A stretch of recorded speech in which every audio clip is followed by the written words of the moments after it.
Okay, it's recording. Or do they know? Hopefully your editing is good. Oh. Good. What's happening, Stan? Doesn't it amaze you that the Beavs can't ever seem to put a good team together? Luke, don't go starting that again, my goodness. They do as good as can be expected. You have any idea how hard it must be to get young guys to want to go to Corvallis? I mean, Good point. even the Northwest, the rain this last year made me wish I lived in Arizona plenty of times. I mean, if I didn't live here, I'd move. You see, that's the difference between you and me.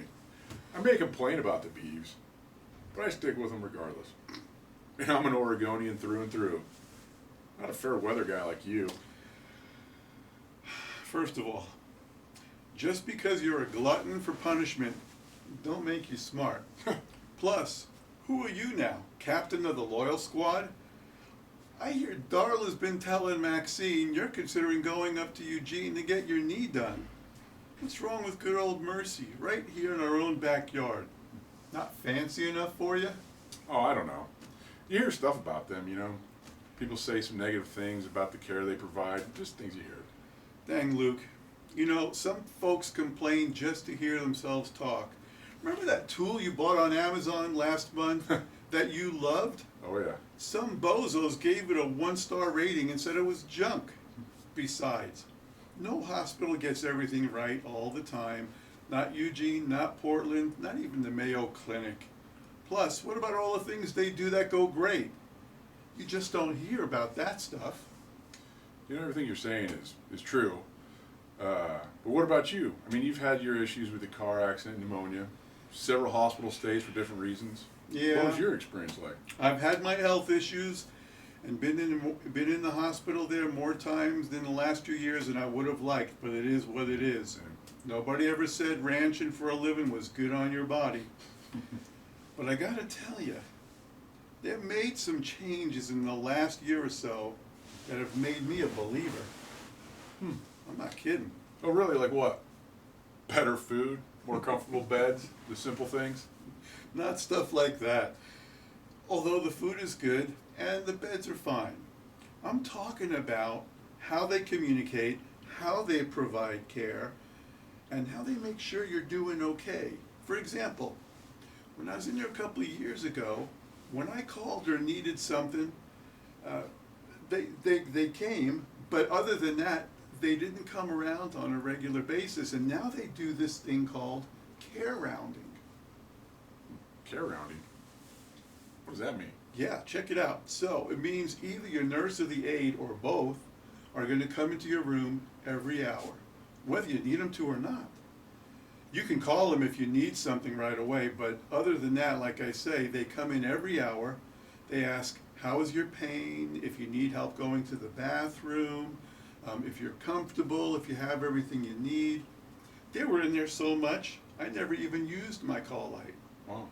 It sure helped me feel looked after, and it definitely made Maxine feel like she didn't have to be there every minute. She could just go shopping. Lord, how that woman loves to shop. Don't they all? Don't they all, Stan? Oh, and another thing, last year, when a new shift started, right, and my new nurse showed up, I wasn't ever really sure that the first nurse told her everything that was going on with me. I mean, I'm pretty sure they talked to each other, but I didn't see it, and I certainly didn't hear it. So I don't know what they said to each other about me, and it made me feel uncertain. So, what are they supposed to do? Hold your hand and whisper sweet nothings in your ear? Well, that would be nice, but check it out. Now they do a thing called bedside shift report. Sounds official. What does that mean? So now both nurses, right? The nurse that's getting ready to go home and the new nurse that's starting her shift, Okay. they come into your room together. The first nurse, she introduces who your new nurse is going to be, and then she updates her on everything that's going on with you. What's your situation, your background, what's the plan, etc.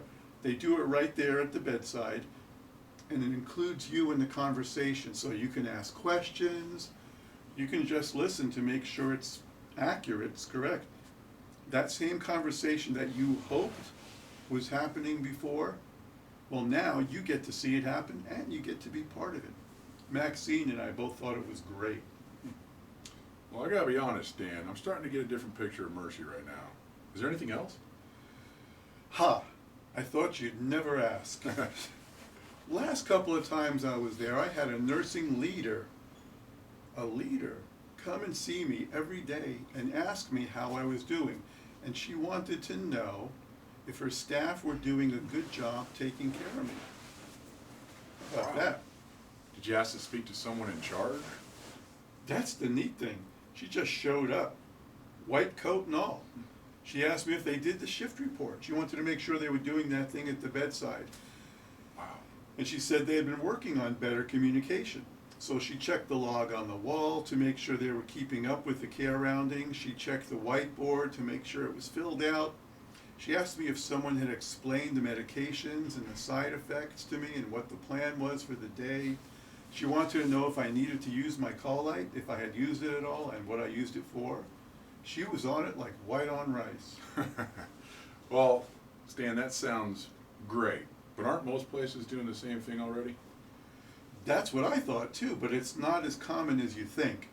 Oh. Remember, Frank had that fall last winter? Oh, I remember And he that. ended up, well, I won't say where, but it's the home of those quacker backers. And guess what? No care rounding. You had to call if you needed anything. No report at the bedside. And the only time he saw anybody in charge was when they changed his medication for the third time. Nobody told him anything about what was going on. Him and Blanche were both really upset with the lack of communication, finally asked to speak to a manager. Ended up she wasn't helpful either. Acted like they were bothering her. Oh, you gotta be kidding me. Yeah, you know, now that you mention it, I'd forgotten how upset they were about that. Probably the big cities, though. They do stuff like that. It's not the size of the city, brother. It's the size of the commitment to what's best for the patient. That's what matters. Don't you remember Eldon went north to the big city for his knee? He said the nurse didn't seem to know what was going on, like his other nurse never talked to her, right? The aide never came in unless he called, and when him and Luanda were fed up, they couldn't find anybody in charge to talk to. Talk about frustrating. And they made a special trip to go up there when he could have gotten that excellent care like I did right here, 5 minutes from home. Stan, I gotta be honest with you. I'm actually scared to go anywhere else but Mercy right now. Bet it feels good to be on the winning side for once. Sure does, buddy. I'll drink to that. Cheers, brother. Pretty good. I liked it. Yeah, that go okay? Yeah, I thought it did. I thought so too. Yeah. Let me just check this view. Get you. Yep, that looks good. Perfect.